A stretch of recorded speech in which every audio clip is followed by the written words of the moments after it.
Hi, I'm Reverend Tom Kearns. Welcome to 333 Magic 9, where the tarot cards and the stars work together to bring you insights of a cosmic nature for your life. Please take a moment to subscribe and hit the little bell for notifications so you'll know when new videos are put up. FYI, I am using a 0-degree equal house chart, so the small numbers in the center of the circle may not match, but the interpretations are correct. I am doing this to conserve paper due to the many forests that are being destroyed by fire. Now, let us take a closer look at your cards and stars. October is always a transitional month, and the first week of October starts under the light of the full moon and the tarot card Luna, the moon.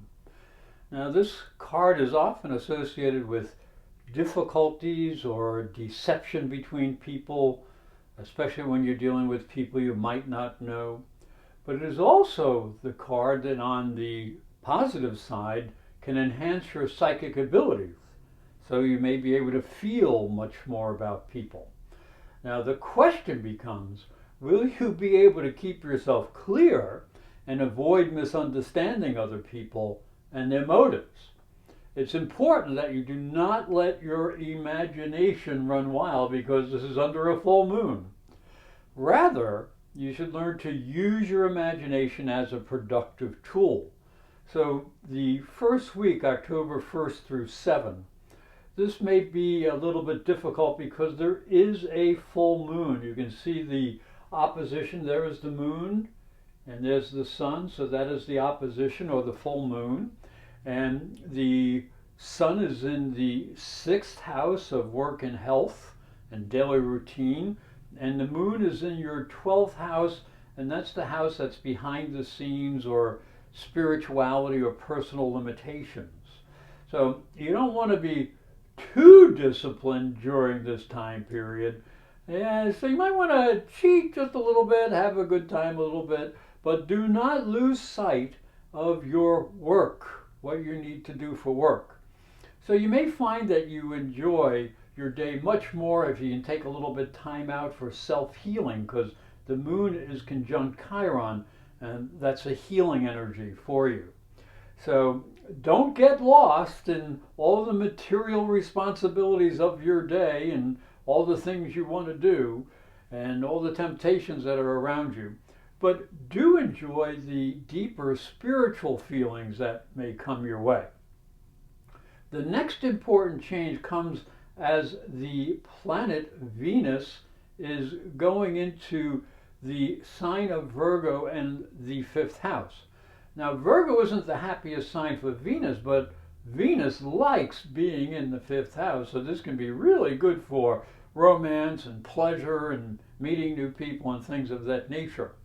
So you have to be a little bit careful when Venus is in Virgo, not to be too critical of other people. But she does increase your ability to seek out and enjoy pleasure. So your creative abilities also can be enhanced, and you might find that just by doing something creative, you get a deeper sense of personal satisfaction. So make sure if you have any creative or artistic abilities that you take time to express that. If you're single, seek out new social places where you can mingle with other people, even if you have to wear a mask. If not, take a time to plan a little romantic rendezvous with your mate. The second week is disrupted by a clash between warriors. This is the week of October 7th through 16th. And there is also the coming confusion of a Mercury retrograde. And so the Tower card, it becomes important because this card can very well describe a conflict of energy. The Tower is a card of disruption and unforeseen changes. Now, no one likes a surprise, especially if it destroys the status quo or what we've become accustomed to. So make sure you are careful in your reaction time. And so you're not too quick to, fly off the handle, and don't let your ego get out of control. Others may be looking for a fight, and because of some of the other aspects that are going on this week, this could end up being a fight to the finish. Now, the week ends and begins as flighty Mercury, and here's Mercury, getting ready to go retrograde, is in opposition to Uranus in your first house. So the seventh house is the house of partners, and the first house is your house of projection. Now, Uranus has been in your first house for quite a while, but this opposition, because of Mercury retrograde, is going to happen twice this month, on the 7th and on the 19th. So Uranus in the first house suggests that you must express yourself with a little diplomacy. There can be challenges and confrontations, but that can lead to enemies if you don't handle yourself correctly. So a little bit of compassion and cooperation can turn enemies into friends. So be aware that Mercury in the 7th house affects both business and personal relationships. And remember, there can be confusion and misunderstanding, so please be diplomatic. The next major aspect that's happening is that you have Mars in the 12th house, and he's in his own sign of Aries, and he is going to suggest to you that you get away from it all, because there's a lot of confusion around. So you might want to try some meditation or yoga or prayer or some way to try to understand your deeper motivations. Why are you doing the things that you're doing? Why do you want the things that you want? There's a good time to clean out your psychological closet and find renewal. And this is very important because you have Pluto and Saturn and Jupiter up here, and Mars is directly square Pluto.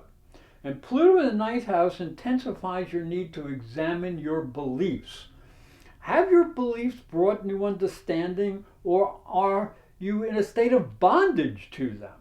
So disrupt the change or burdens others have placed in your mind so you can establish your own true essence.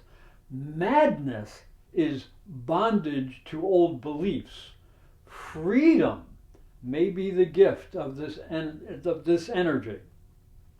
Now, the Hanged Man over here suggests we can always take a different perspective on our life. And this can be a very valuable lesson as Mercury actually goes into retrograde motion in your 7th house on the 13th. And again, he's going to be in this opposition all that time. So you need to really listen carefully to your closest allies. And if you look closely at the Hangman card, you'll see that there's no sense of loss or consternation on the Hangman. He's very much at peace. So you need to really listen to other people. You don't want to rock the boat or cause a misunderstanding by being stubborn.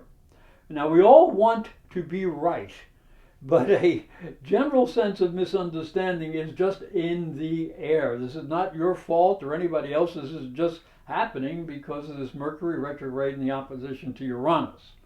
So, be willing, especially around the 25th, when the Sun will be moving up and conjunct Mercury, and that'll add a little extra confusion into your life or into the life of other people. So make sure you get all your details right. The week of October 17th through 24th is represented here by the card The Lovers. We like that card.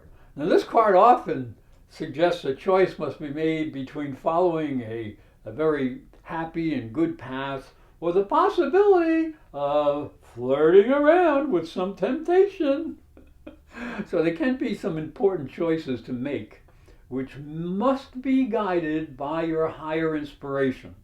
You must remember love is a serious adventure that demands cooperation and commitment between two people. This is really important because there is an opposition between Venus and Neptune, and this can shatter the illusions of love. You might be thinking that you have met the perfect person only to find out later that that really was not the truth. However, there are two trines here from Venus to Pluto and to Saturn, and this can really help an awful lot. Now, Pluto has been up in your ninth house for a long time, bringing changes to your understanding. You've been determined to achieve what you envision, but you also might have to adjust a little bit to really get moving ahead. Your greatest opportunity is to gain a new understanding of the world that will expand your aspirations and your values, because Venus represents love and values, not just love. So the influence of the Venus-Saturn trine, and that's happening, from your fifth house of romance and creativity, can help settle things down, and you might be able to say the right words at the right time. So romantic feelings are enhanced.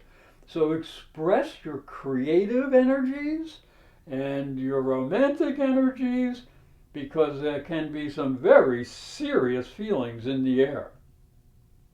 From October 25th through 31st, the week begins, and we're expressing it here with the tarot card, the Four of Swords. Now, the energy shown in this card is that of rest. You see, there is rest in this card. Now, think of everything that has gone on already for this month. There's so much transitional energy and conflicted energy. So you may need to gather your forces together to gain some quiet in solitude. And this can be very healing and also necessary, because there is another jolt that is going to be coming, and that's going to be the full moon. You see, the moon is traveling right around to Uranus. It's going to be in opposition to the sun and Mercury, and that can be, a little disturbing. So you have to take care to be gentle with people around you. You have to be extra sensitive and aware of how independent you might be. So if you're being too independent and too willful, then you could be creating a problem with your partners who actually may need some help from you.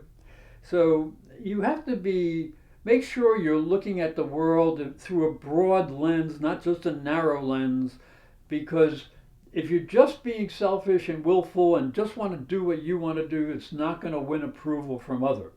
You have to know that to be a good leader, anyone not only has to follow their own path, but they also have to know when and how to cooperate. So wisdom avoids conflict. So please, do not be too willful. Thank you for watching.